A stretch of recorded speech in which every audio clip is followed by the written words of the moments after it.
มันบริพิษได้แม่นยังเยซูก็สอนให้คนดีคริสเตียนก็สอนให้คนดีคาทอลิกก็สอนให้คนดีแต่พวกมันไปมั่างเฮือนนั้นเพื่อกดดันอยากได้เงินอย่าให้เอาเงินมาจ้างพวกโจรพวกผีเปรตพวกบาปพวกเวรพวกบ่มีศาสนาพวกหมากินความคืดนี่แหละพี่น้องประกาศสุดท้ายเตรียมการนะทหารลาวเตรียมเข้าข้างประชาชนเด้อคือกับหลายๆประเทศเขาเห็นนั่นแหละเตรียมเข้าข้างประชาชนแบบนี้ป่านเด้อทหารนั่นเตรียมไว้เลยเปลี่ยนค่ายเลยอาวุธเตรียมไว้ดีๆอย่างน้อยก็เก็บเสื่องลูกเอาลูกปืนไว้เสื่องอาวุธไว้สำหรับจัดการบักทองรุนทีหลังเตรียมการไว้พวกเจ้าเดี๋ยวนี้ทหารทุกคนเตรียมโตเปลี่ยนระบอบการปกครองเพื่ออนาคตลูกตัวเองหลานตัวเองและชีวิตที่ดีขึ้นนะเตรียมการไว้เลยมหาอำนาจเขามาแล้วใกล้ๆแล้วมานี่จะมาเว้าเรื่อง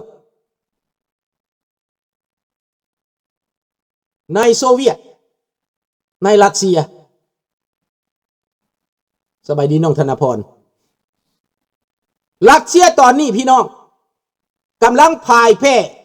ยับเยินทหาร 13,000 คนทั้งตายและถูกปิดล้อมและจับได้แม่นถ้าเริ่มเข้าไปนั่นเงินเดือน$500ต่ำๆแหละเตรียมไปโลดลูกหลานเตรียมเอาเงินเดือน$500ต่อเดือนเด้อเริ่มจากสนทหารล่าน่ะ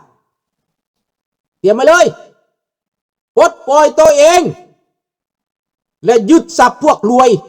ยึดทรัพย์พวกบักต้องรุ่นบักต้องลอยบักซ้อนซอย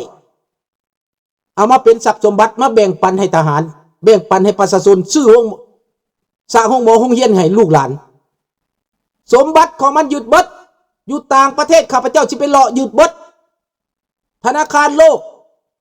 ธนาคารสวิตเซอร์แลนด์ธนาคารไทยธนาคารใส่กระตามไปยึดบัญชีมันเบิดเดี๋ยวนี้อเมริกากำลังยึดสมบัติของฮุนเซนลูกชายฮุนเซนอยู่ในอเมริกายึดแล้วนะดังนั้นรัสเซียในตอนนี้ไปบ่รอดแล้วเดี๋ยวนี้ประกอบเคอร์เซนมาริโตโปลซาโปริเชียกำลังแตกแล้วพี่น้องไครเมียกำลังแตกหนีแล้วทหารที่เก็บมาสู่นั้นกลายเป็นว่าวภาษารัสเซียบ่ได้ก็มีมาจากประเทศที่ทุกข์ยากปากหมองจากอื่นๆพุ่นเก็บกันมานักโทษมาเอามาหลบเขาบ่อยากหลบเขาเลือกทิ่มปืนแล้วไปมอบตัวให้ทหารยูเครนแล้วให้สภาพกาแดงเป็นผู้ดูแลหลายหมื่นคนทหารรัสเซียอาสาสมัคร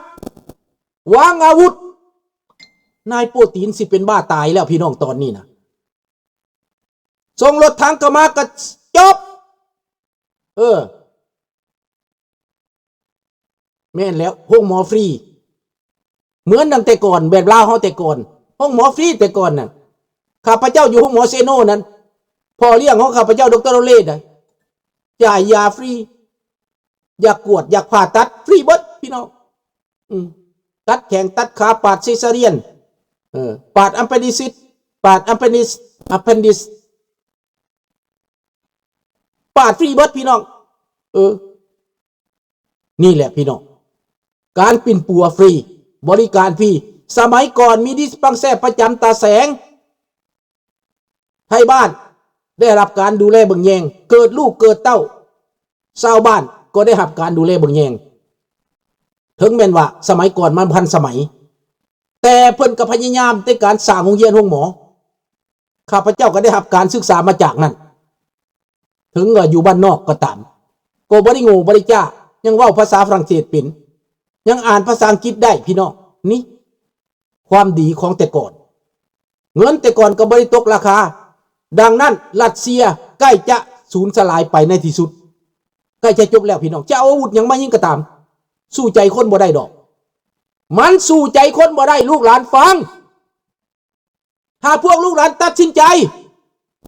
เปลี่ยนชะตากรรมชีวิตตัวเองเปลี่ยนเพื่ออนาคตตัวเองต้องเตรียมตัวแต่บัดนี้เจ้าฟ้าทรายสุริวงศ์สว่างบ่ได้ประกาศดอกว่าต่อสู้นั่นนะแต่เพิ่นเดินออกมานำพาแล้วสองอ้ายน้องเพิ่นสองพี่น้องเพิ่นออกมาแล้วหนึ่งไปหาพี่น้องลาวไปหาพี่น้องมงถึงมงในอเมริกาจะพูดภาษาลาวบ่ได้หมดแต่เขาก็มีจิตใจ